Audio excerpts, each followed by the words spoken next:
రే మతం మీద వస్తున్నాడు రే. వీడి పని పాట లేదు. జై శ్రీరామ్. పెద్ద మతం మీదరా బాబు, ఎప్పుడు చూసినా జై శ్రీరామ్ అంటుంటాడు రా బాబు. ఇలాంటి వాళ్ళందరూ మనకి ఎక్కువైపోయారు కదా. మొన్న ఏం చేశాడు తెలుసా? కుల సంఘాలంట సనాతన ధర్మం గురించి చర్చలు జరగాలంట. అంతేనా? మొన్న మన ఏరియాలో పెద్ద మీటింగ్ పెట్టి హిందువులకు సంబంధించిన పార్టీకి ఓటేయమంటున్నాడు. ఇలాంటి వాళ్ళు ఉన్నట్టే కదా దేశం మీద తగలడింది. తమ్ముడు ఇలా రండమ్మా. ఏంట్రా బాబు వెనక్కి వెళ్తున్నాడు? జై శ్రీరామ్ అనలేదనా ఏంటి? అదే అనుకుంటా. తమ్ముడు నువ్వేం చేస్తుంటావు అమ్మా? ఆ కుల సంఘానికి జిల్లా నాయకుడు అన్నా. నువ్వేం చేస్తుంటావు తమ్ముడు? నేను మా పార్టీ యూత్ ప్రెసిడెంట్ని. ఓహో అలాగా, సరే కానీ ఇందడు ఏదో మాట్లాడుతున్నారు మీరు. మేము ఏదో క్యాజువల్గా మాట్లాడుకుంటున్నాం. ఏ మాట్లాడుకుంటూ రాకూడదండి ఎరా? తమ్ముడు మీకు కొన్ని చెప్పాలి. మనం 500 ఏళ్ల క్రితం జావాని విడిచిపెట్టి రావలసి వచ్చింది. ఆ విషయం మీకు తెలుసా? 300 సంవత్సరాల క్రితం ఆఫ్ఘనిస్తాన్ నుంచి తరిమివేయబడ్డాం. ఆ విషయం మీకు తెలుసా? అక్కడ ఉన్న వారందరూ చనిపోయారు.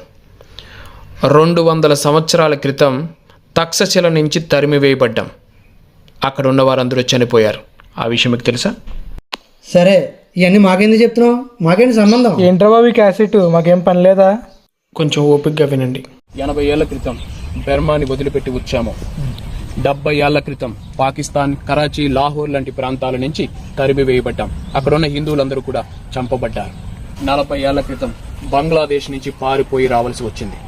30 ఏళ్ల క్రితం మన కాశ్మీర్ నుంచి కాశ్మీరీ పండితులనే కాదు హిందువులందరినీ కూడా తెగ నరుకుతుంటే ప్రాణాలు చేత్తో పట్టుకొని దేశవ్యాప్తంగా వలస రావలసి వచ్చింది. 25 సంవత్సరాల నుంచి మన హిందువులు మనకు తెలియకుండానే అస్సాం నుంచి పారిపోవడం మొదలుపెట్టారు. ఇంకా విచిత్రకరమైన విషయం ఏంటంటే 20 సంవత్సరాల నుంచి కూడా మనకు తెలియకుండానే చాప కింద నీరులా మన కేరళ ప్రాంతాన్ని ఖాళీ చేయడం మొదలుపెట్టాం.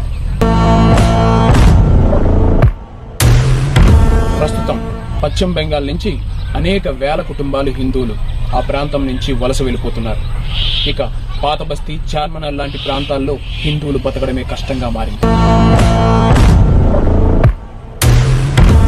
పరిస్థితి ఇలాగే కొనసాగితే మరో 10 ఏళ్లలో తమిళనాడు, ఉత్తరప్రదేశ్ నుంచి కూడా హిందువులు పారిపోక తప్పదు.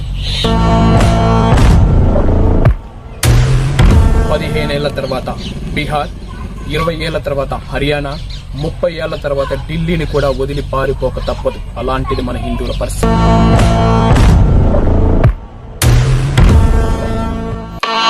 ఇంకొక దారుణమైన విషయం ఏంటంటే 60 ఏళ్ల తర్వాత భారతదేశం నుంచి కూడా హిందువులు పారిపోక తప్పని పరిస్థితి ఏర్పడుతుంది. మన హిందువులకి ఉన్నది ఒకే ఒక్క భారతదేశం. దాన్ని కూడా మన హిందువులు విడిచిపెట్టి వెళ్ళవలసి వస్తుంది. ఆ విషయం మీకు తెలుసా?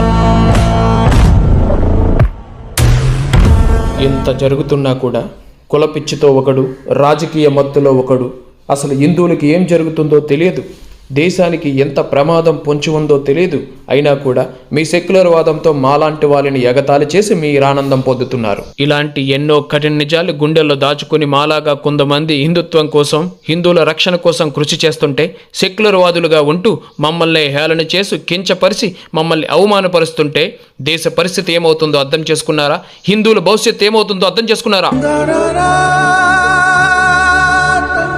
ఇది ఇలాగే కొనసాగితే మరో 60 సంవత్సరాల్లో మన భారతదేశం నుంచి కూడా మనల్ని తరిమేస్తారు.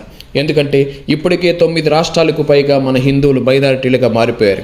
ఒక పక్క లవ్ జిహాదులు, మరో పక్క మత మార్పులు తీవ్రతరం చేసి హిందూ ధర్మం కోసం పోరాడుతున్నటువంటి హిందువుల్ని హతమారుస్తుంటే మీరు మాత్రం సెక్యులర్ వాదంతో